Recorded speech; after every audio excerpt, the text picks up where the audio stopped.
Because look, if we're just gonna use fascist toward anyone we dislike, all right, then the word doesn't actually mean anything. Okay, what do you want me to say, Anna? You want me to say wannabe dictator? Sure, you can say wannabe dictator, but I don't even think he wants to be a dictator. Of course he does. That's what you do when you lose an election and you go, oh, I got fake electors and I'd like to terminate the Constitution and bring out the tanks and use martial law against American citizens and shoot protesters. I mean, if that's not fascist, then I guess the word just shouldn't exist. But was he able to do those things? Guys, fascist means something. What does it mean, Anna? Okay. Anna Kasparian leaving the left, basically ditching TYT. Let's be honest, that's what's happening. She doesn't want to be here anymore. Zach, do you actually want to start? Because crazy stream last night on TYT. We're going to be reacting to a couple clips that are absolutely insane. But a lot of people have been sharing those. They've kind of gone viral on Twitter overnight or X, whatever. Like I said, tons of people talking about them. Obviously, this has gotten to Anna, and she's obviously seen this. She knows everyone online is mocking her, including former colleagues, including even people like David Doel, who don't usually dabble in drama like we do, right? Everyone is calling out Anna Kasparian. At this point, it's no longer just the vanguard. It's become a lot less lonely on the TYT train. But either way, do you want to take a look, Zach, at this clip of her actually starting today's show and just see how displeased she clearly is, how obvious she's making it that her exit is imminent? Welcome to TYT. I'm your host, Anna Kasparian. Let's get to our first story. Yeah, so that was her intro to the show.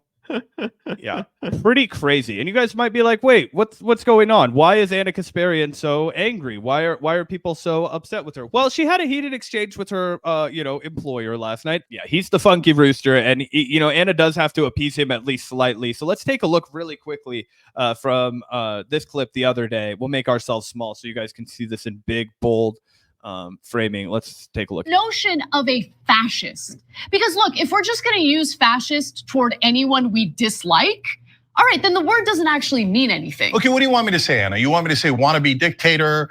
Sure, you can say wannabe dictator, but I don't even think he wants to be a dictator. Of course. He wants to be a dictator. Of course he does. That's what you do when you lose an election and you go, oh, I got fake electors and I'd like to terminate the Constitution and bring out the tanks and use martial law against American citizens and shoot protesters. I mean, if that's not fascist, then I guess the word just shouldn't exist. But was he able to do those things? Trump's. Really quickly, guys, we can play that first portion again because it's mind-boggling how crazy it is. But I also want you to know that this is the identical argument employed by people like Ben Shapiro. This is the identical argument employed by people like Patrick Bet-David, and it is to the right of the argument employed by people like Sagar and Jetty, who we've reacted to multiple times on this podcast, who says, okay, Trump obviously wants to do that. Sagar won't even lie to his audience like this, Gavin. Sagar won't even look at the people of Breaking Points and be like, I am a conservative. I love Donald Trump. I want him to win. I think that he will be far better for the country, but obviously he does want these things. He tried to deny the results of the 2020 election. He said, find me the votes. He threatened his own vice president. He had his supporters, threatened to hang his vice president, and he riled them up. Rudy Giuliani. We know all of the stuff that happened. Even Sagar will be like, well, I just have enough confidence in the alphabet agencies and the powers that be to really wrangle him and make sure that's not. Anna is now making an argument that is to the right of that. This is a Fox News dogged, sycophantic argument that you only make if you're making it to an audience of people who just need to have talking points chewed up and fed back to them about why Trump is great. Oh, 100%, 100%. Do you want to take it from the top and let the whole clip play out? Absolutely. All right. Notion of a fascist. Because look, if we're just gonna use fascist toward anyone we dislike, all right, then the word doesn't actually mean anything. Okay, what do you want me to say, Anna? You want me to say wannabe dictator? Sure, you can say wannabe dictator, but I don't even think he wants to be a dictator. Of course he does. That's what you do when you lose an election and you go, oh, I got fake electors and I'd like to terminate the Constitution and bring out the tanks and use martial law against American citizens and shoot protesters. I mean, if that's not fascist, then I guess the word just shouldn't exist. But was he able to do those things?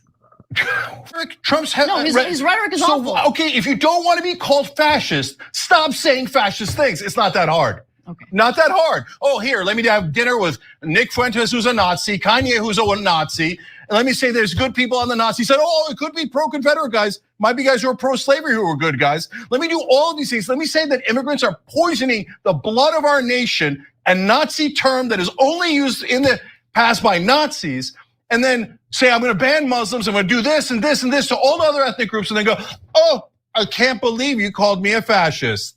No, he is a fascist. I'm very happy to call him a fascist. All right. Based, Cenk. Amen. Wait, is there any more of that? There. That was it. Yeah, crazy stuff, guys. I mean, absolutely crazy. Zach, how many days until the election? I mean, we're at, I think, 6 days. 6 days? And this is the message you're broadcasting to your audience, minimizing the threat that Donald Trump represents, trying to get into a semantic argument about, well, what actually is fascism? You know, I don't know. Is Donald Trump a fascist? He might say a lot of fascist things, but does he actually mean any of it?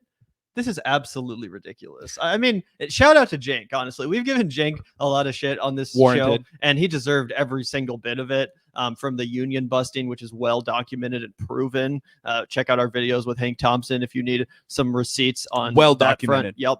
Yep. And obviously the Rick Caruso endorsement, disgusting. He's followed Anna to the ends of the earth. You know, he's followed her down this rabbit hole, but even he is not willing to pander to the right in such a dishonest way, in such a disgraceful way. And like I said, I mean, she's not even really able to play this role all that well. Like, maybe she'll get better, maybe she'll warm up and, you know, kind of really evolve into this kind of a career. But right now, I mean, that wasn't very compelling. I didn't come away from that convinced at all. Did you? No, it's bad arguments. You and I were talking about this. Gavin and I, if you don't know us in real life, we like to go on long walks. That's one of the things Gavin and I do before a show, after a show. We like to talk about everything that's going on. It's a good way for us to, without the pressure of being live, you know, get some fresh air. You talk about these kinds of things. Gavin, you said something to me that I knew I had to circle back and give you flowers for on the podcast. You were like, dude, I don't want to sound like we're stroking each other off, right? And he didn't even say it on air. I did. But I genuinely think Anna is super pissed off at us and Olayemi because we exposed what she was going to do. We let everybody know, not months, years in advance, that she was slowly plotting her time away from TYT. We've already called them the Rave Dubin Factory for a long time over there. It wasn't just Dave Rubin. It wasn't just Jimmy Dore. It's Anna Kasparian. And as Gavin said, Cenk followed her all the way down. But his morality got in the way. Say what you will about Cenk. He's a guy that only says shit that he believes. He does believe in the capitalist extractive method, right? He'll say that live, broadcasted on the Young Turks. That's the one thing I do respect about him, is he doesn't try and hide who he is. He's like, I am an antiquated kind of whatever. These are my beliefs. But what I was really trying to get the point out is that if it weren't for people like me and Gavin and Olayemi, and I'm not trying to give us too many flowers, right? Olayemi went on the Young Turks. She did the hard work, right? She went on Leftist Mafia and looked at 5 other people and were like, why are we playing Coddle the White Lady? Right? Why are you guys so afraid to call this woman out? Why are you all so willing to let her besmirch and diminish the progressive message in all of our names? Because whether you like it or not, the Young Turks are the de facto progressive network. At least they were until they ran it into the ground. And Gavin, I think you're 100% right with that analysis. Oh, yeah. Well, I appreciate that, man. I appreciate that. I think that ourselves, you know, in addition to a few other channels and a few other commentators, yeah, we have kind of, in a sense, prevented Anna from being able to execute this grift in the way that she otherwise would have been able to do, in the sort of graceful fashion that I'm sure she thought she would be able to, right? She watched Dave Rubin do this. She watched Jimmy Dore do this, and they got away with it. You know, for the most part, they were able to parlay that grift into a very successful career. Now, Jimmy is definitely fizzling out. We can talk a little bit more. His chicken's coming home to roost. A bit about that. And obviously Dave Rubin, you know, he's irrelevant, but the dude is rich as hell. We learned that from the Tenet Media scandal. The dude was raking it in, probably still is. Sam told us he got paid like $1 million his first year after leaving the Young Turks network. Well, let's take a look at this, Zach, because I talked about how Anna's kind of, you know, she's definitely trying to execute this grift. That's undeniable. Pretty much everyone agrees. It's not just the Vanguard anymore, like I said, but I do think she's really failing to actually play this role, the role that she so clearly wants to play. And this clip, I think, is really gonna hit home that message and prove what I'm saying. Because here, Cenk confronts her in a pretty in a pretty undeniable way, in a way that she can't really, get out of. Trump can be both a racist and a fascist, just like Kamala can be Indian and black. Guys, fascist means something. What does it mean, Anna? Okay, in order for someone to carry out a fascist presidency, okay, the conditions in the country have to be very specific. Think about what led to the rise of Mussolini, okay? Following World War I, where you have a bunch of angry, aimless, poor people living in poverty, okay? You have the Great Depression. Like, I just need people to understand, like, you should be afraid of Trump. But I think the hyperbole is dangerous. It is encouraging people to carry out acts of violence. We need to be careful. That's all I'm saying. Bro, that is insane because one, you have been for months and months and months and months complaining about how there are poor people everywhere, complaining about how we are living in a lawless state. Her entire political pivot, Gavin, is laying the groundwork for exactly what she said. In fact, it is so absurd to me because let's remember that she pivoted because there was too many homeless people, because there was crime everywhere. She went on the Daily Wire and said, oh yeah, I agree with you, Ben Shapiro. You can't leave your house in California without finding a homeless person face down in the gutter when you're trying to leave your gated community. Isn't life so hard? Oh, they got rid of cash bail and now everybody just robs. It's the purge in Southern California. We need a billionaire real estate tycoon like Rick Caruso to clean up the streets. Are you kidding me? These are all things that have come out of Anna's mouth, Gavin. And then we can play this clip and hear her try and quote fascism. And it's fucking crazy town. Yeah. I mean, it's ridiculous. Like, what do you think you're doing? This semantic argument over fascism. Well, technically, Donald Trump doesn't actually fit into the historical definition of fascism as exemplified by Mussolini and Adolf Hitler. Like, what are you, some freaking professor? What are you, some freaking like historian? What is going on? Obviously, you know what people mean when they call Trump a fascist. He is a fascist. Come on, bro. You don't think Donald Trump has Hitlerian tendencies? It's not just crazy libs saying that. It's literally John Kelly, Donald Trump's former chief of staff, who spilled the beans, talked about how Donald Trump can't shut up about Hitler. And I know that's like an MSNBC, lib talking point that they won't shut up about on cable news, but it's true. Like, it's literally true. A lot of these guys have closetedly always liked Hitler. And if you grew up in game rooms, like if you grew up playing like Call of Duty, Gavin, and I know you didn't, but if you were, you probably had a different experience than other platforms.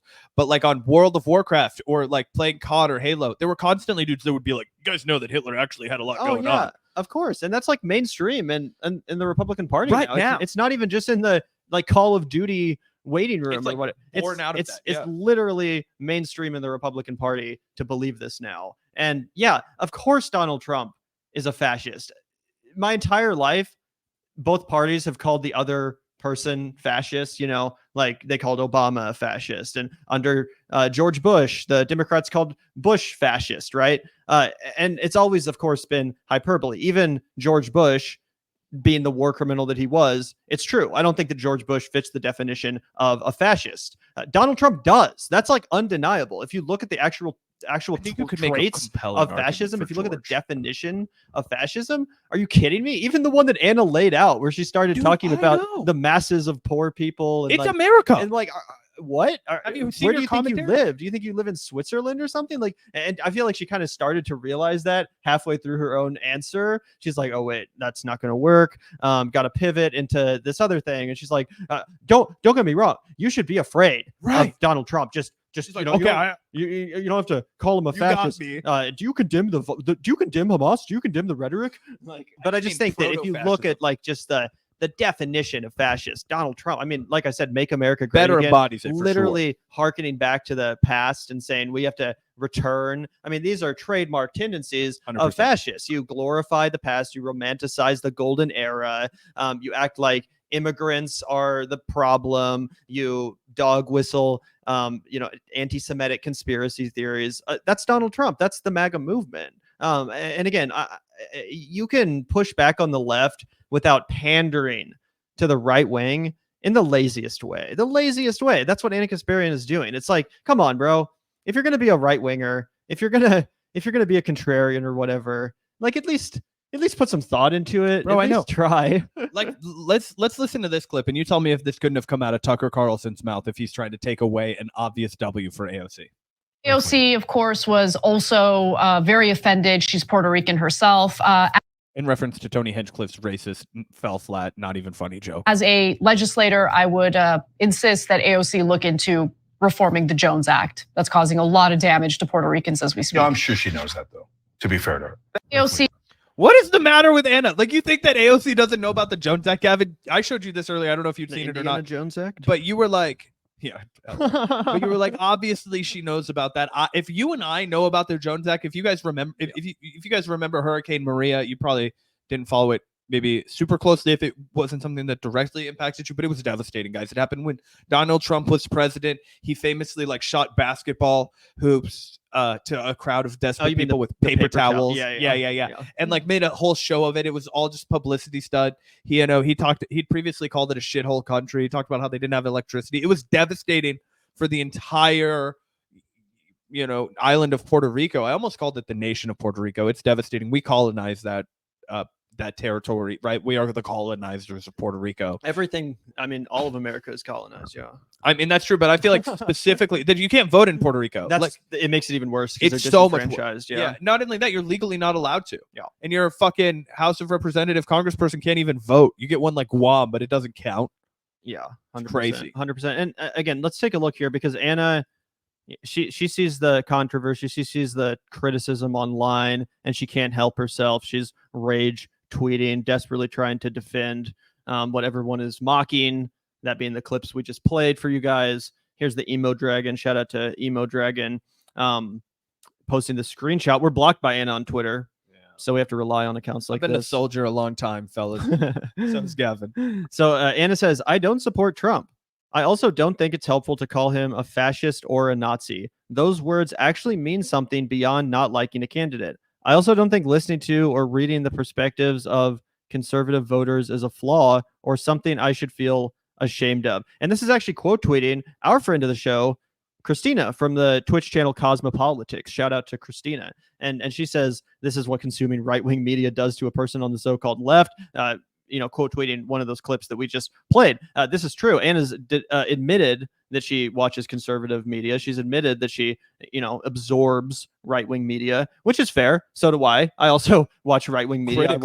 I watch a lot of media just to keep up with everything and just to keep your, keep tabs on the pulse of what people are talking about. When you do this for a job, you kind of have to. But either way, again, this is ridiculous. Why are you doubling down on this? Obviously, like I said, if you're going to call any American politician a fascist or a Nazi, Trump fits the bill. It's just accurate. Like, I'm so sick of this, where Trump acts like a Nazi. He talks like a Nazi. What's that expression? You walk like a duck, you quack like a duck. You're probably a freaking duck. A fucking duck, man. But then people like Anna Kasparian and Piers Morgan, they turn around and then they gaslight you and act like you're the problem for pointing that out.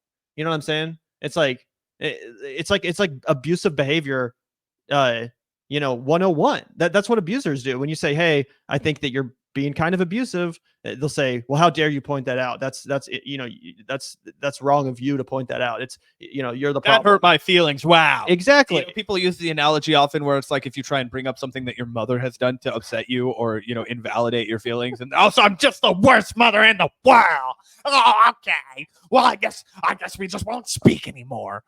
Some of us know what it's like to have a mother like that. It's best if you just don't speak anymore. Isn't that kind of what this gives though? Like, 100%. Like, bro, we all see what we see. And again, I mean, obviously, it goes without saying, but pull the tape. Watch Anna Kasparian during the Trump years. She saw it with her own eyes. She accurately identified Trump for who he was. And also the funny thing about this is like, she's out here calling out people who act like Donald Trump is a fascist. And she's like, this is not helpful. And it's bad. Completely ignoring that her own co-host does it on a daily basis. Cenk just debated like 60 Trump supporters at once or whatever. You know what I'm saying? In like a 300 style. It was the closest the Young Turks has ever come to Bukake. Yeah, literally. But like your own co-host does this constantly. Of course, Cenk's gonna get mad. Of course, he's gonna get pissed off. He's seen you subtweet him. He's seen you, his own co-host, the person who he elevated career-wise to this extent. Now you're throwing him under the bus. Now you're acting like he's some divisive, unhelpful, intellectually dishonest smear merchant who, just has to speak in hyperbole and all this crap. When again, as many criticisms as we have of Cenk Uygur, he's 100% right about Trump. 100%. And it's actually based in the one redeeming quality he has is that he will go on shows like Piers Morgan and be like, "You're a racist. You're a racist. Racist. Yeah. Donald Trump is a fascist." And he will just interrupt you, right? We can plow into this one too really quick. This one's awesome.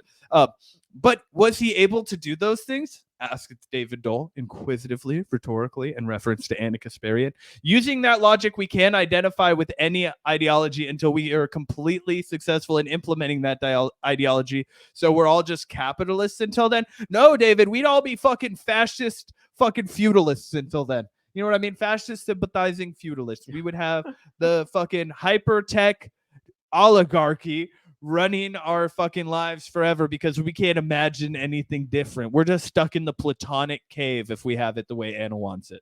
Yeah, and that I forgot to mention, I'm glad you brought up that David Doel tweet. For one, as I said, David Doel usually does not dabble in drama. No, hates it. He's been very reticent even to call out Anna to this point. No shade. Obviously, I don't have any problem with people that don't want to get involved in the gutter like we do, but I just think, it's pretty clear that even if even David's joined the train, then yeah, it's pretty obvious what's happening. But the point is, what a weak defense from Anna. Cenk says, "Oh well, he tried to steal the election. You don't think that makes him kind of a fascist?" And she's like, "Well, he didn't succeed. It's like, yeah, that makes him a dumb fascist. That makes him an unsophisticated and unsuccessful fascist, but a fascist nonetheless. A failed fascist, yes, but a fascist nonetheless. And actually, that point is the fact that, oh yeah, he didn't succeed. That's actually why it's so important that we don't let this dude back in power into the White House, because guess what? You don't think he's gonna have learned from his mistakes? Why do you think his number one litmus test for his running mate was, will you do what Mike Pence did, or will you show me, loyalty at all costs? That was his litmus test. That's why he picked this freaking weirdo JD Vance, because JD Vance said, yeah, I'll throw this country under the bus. I'll throw America and our democracy under the bus for you, Donald Trump. So Donald Trump anointed him as his running mate. And again, it's like, yeah, that's why we can't let this guy back in the White House, because now he's going to come back with a sense of vengeance, and not just a sense of vengeance, but he's going to know who to appoint, and he's going to put the right people in charge. That way he can actually pull it off this time if he wants to. That's the whole idea, guys. That's why he picked a guy like JD Vance, who's otherwise an albatross, who's otherwise a fucking cinder block on his ankle as he's kicked into the fucking river. Okay, he's been dead weight to him the whole time. The only thing is he knows that he has such this extreme, wild interpretation of the law and of the executive branch that it'll allow him to justify anything to himself. But Gavin, you guys might have thought that was all we had in store for you guys. You guys might have thought that was the end of it, but this was the real nail in the coffin. And if you guys must know, we knew about this a few weeks ago. We got this on a tip, but I had to promise before I could get to tea that we wouldn't say anything on air. And I still, we never reveal our sources. We have a lot of sources very close to TYT, guys. Cenk, if you're listening, you have rats in your fucking nest, and they're texting the Vanguard. All right, they're texting the Vanguard. They're calling the Vanguard. They're shooting us little messages on Twitter asking if we saw what's happened last night. They're inside your fucking house, Cenk, and they love us, dude. I think some of them are patrons, because how else could they be? Anyway, it's glorious stuff, Cenk. It's glorious stuff. And they told us that this was going to happen, one of those rats that's in your nest, Cenk. We love them. I say them rat lovingly. We love having rats in the nest, kind of like how the U.S. government likes to have them in left-wing movements. I like to have them in right-wing movements. Right, Gavin? Anyway, we heard this come trickling down our pipeline. Gavin, what was your immediate reaction to this election night with the free press announcement? I mean, yeah, let's go full screen so you guys can see all the names on this board, because it's quite a nightmare blunt rotation, as you can see. And this is specifically interesting, not just because Anna's part of the lineup, but this is election night coverage, 7 p.m. Tuesday, November 5th.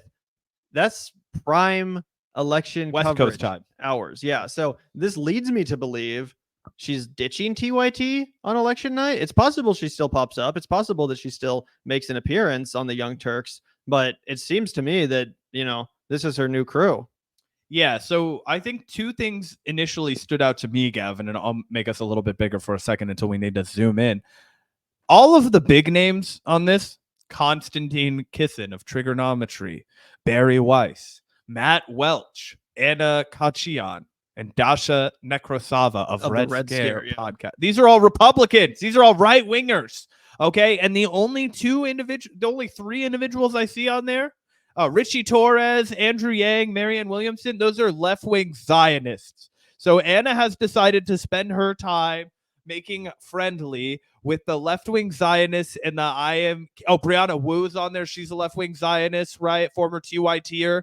Okay, former Wolfpacker, I think, is that what it was? Rebellion Pack, excuse me. Yeah.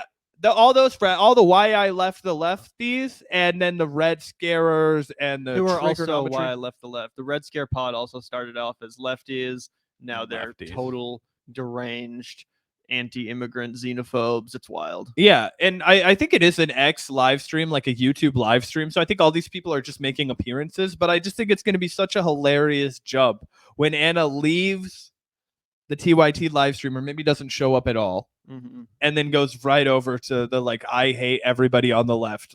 Yeah. Oh, but I'm also the co-host and producer on the Home of Progressives. It's crazy, and that's why I think she has to leave the Young Turks. I don't think she can continue to be the fucking, host. Yeah, 100%. And this is, the beginning of the grift. Ultimately, I still predict that it ends at Fox News. I'm willing to say that. If it doesn't come true, then, it is what it is. But I do think she ultimately wants to end up on you every day. I'll be like, she's not at Fox News today, Gavin. Within 5 years, bro, she's going to be on Fox every News day for the next 5 years. I don't know. Either way, this is her crew kind of in the interim, because this crew still provides her a little bit of credibility with the liberal, kind of elite liberals, people that still like Barry Weiss. Obviously, you guys might remember Barry Weiss not that long ago was working at the New York Times. You know what I'm saying? So there's some people on here that kind of still have that.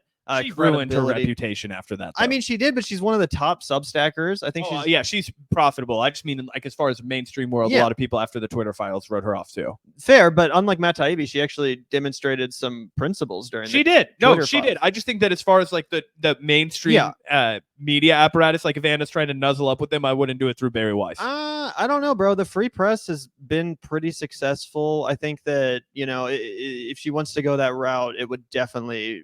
She could definitely parlay that into more mainstream credibility on a network like Fox News, like I said, which is where I think she's ultimately angling to end up. Whether or not it happens remains to be seen. I'm still cold on that one. You also said she wasn't going to leave TYT.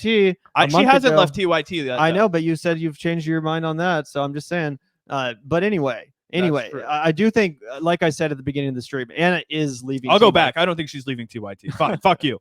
No.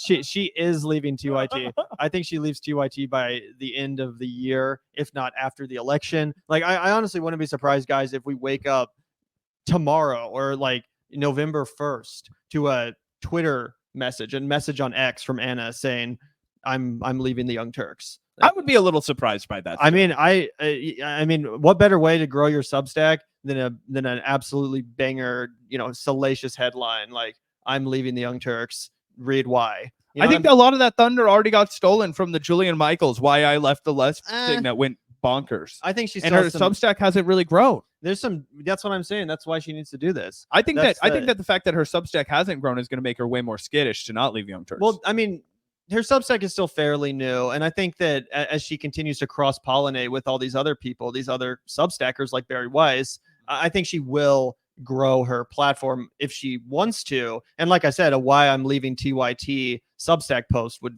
go bananas. That would definitely net her. You think she'd paywall it?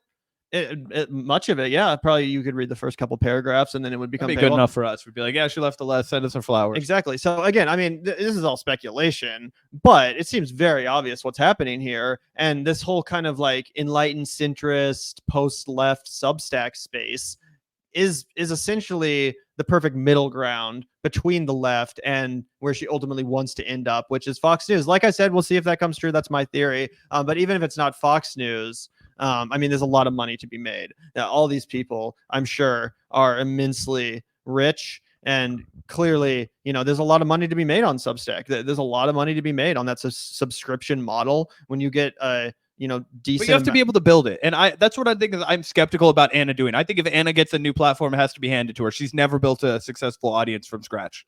On the left, she's never built a successful audience from the scratch on the left. When did she build an authentic one on the right? I'm saying that we're about to see that happen, and it's a lot Maybe. easier. Why do we always talk about people doing the right wing grift, the right wing pivot? But Because we also it's- talk about it burning out. Jimmy Dore's channel is having that happen now. that is true, and that's the real test. Can you sustain it? I don't think she can. But for 3, 4, 5 years, yeah, you're going to make a lot of money. I mean, Tulsi Gabbard proved that. Obviously, Dave Rubin proved that, despite the fact that he has kind of, he hasn't remained as relevant, but he still has incredible success financially, I'm sure.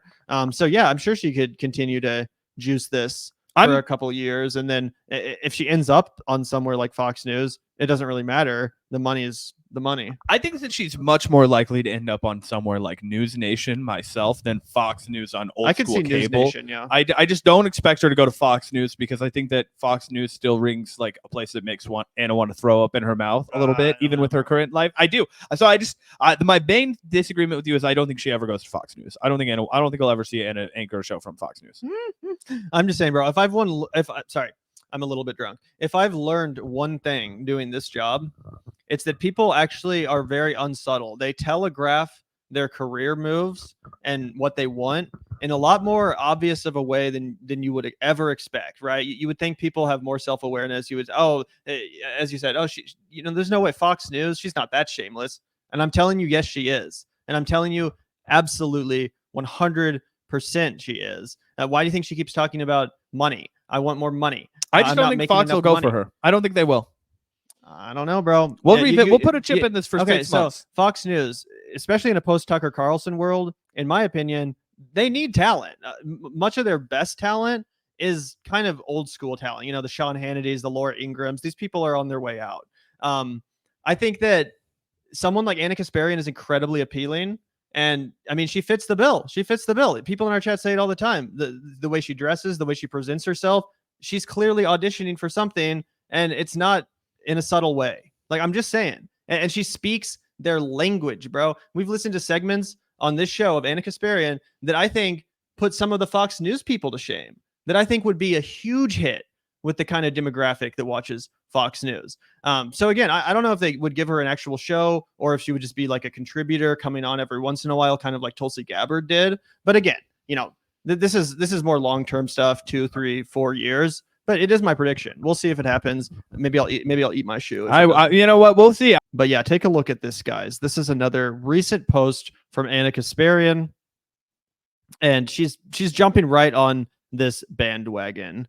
If you guys haven't paid attention, the Trump supporters and everyone on Fox News, right-wing media, etc., they're all like desperately trying to make this a huge scandal. The fact that Joe Biden called tens of millions of Americans garbage. But all of a sudden, all these right-wingers are so offended. They can't take a joke. They were just defending Tony Hinchcliffe and his stupid Puerto Rican joke. But now all of a sudden, again, they're the number one most offended SJW motherfuckers on the planet. And where's Anna Kasparian? She's right on the bandwagon with them alongside all the dullest and dumbest people on the internet. And she says, oh, so the president calling tens of millions of Americans garbage is supposed to demonstrate character? What? And, I hate giving credit to Joe Biden, but I'm guessing you agree with me, Zach. This was kind of based from Joe Biden. On his way out, he's like, these people, they're garbage. I also think it doesn't hurt him that he knew Kamala was going to shit her pants about it. I don't know if he's that capable of processing burns, but inadvertently he burned Kamala once again. And yeah, you're totally right. But I will say, Anna hasn't been, getting her right-wing talking points as quickly as she. What? Oh, do you mind if I get a beer? Oh yeah, for sure. Thanks, bro. Sorry. Sorry, Zach. Sagar Unjetti pointed out, character doesn't matter, bro. Not when you're talking about president. For president, I don't think it does. If anything, it's probably a negative indicator of performance. See, she needs to start realizing how, if you're going to be a right-wing commentator, Gavin, you have to take every argument to its logical conclusion, because Trump will if you don't. You have to be like, oh yeah, well, Trump wants to be a dictator, but don't worry, guys, we're not going to let him. I've heard from the people in the deep state. I've heard from the people in the alphabet agencies, and they're going to keep him on a leash. Short leash? Well, maybe not so short, but a leash. We hope the leash holds. If it doesn't hold, well, we'll cross that bridge. Ooh. That's their takes right now. Anyway, that's a rich IPA. Zach just handed me one of these double hopped, dry. Gavin interrupts me in the middle of my spiel to be like, give me one of those cold brewskis, only to bitch about how, oh, this is a little dry hop.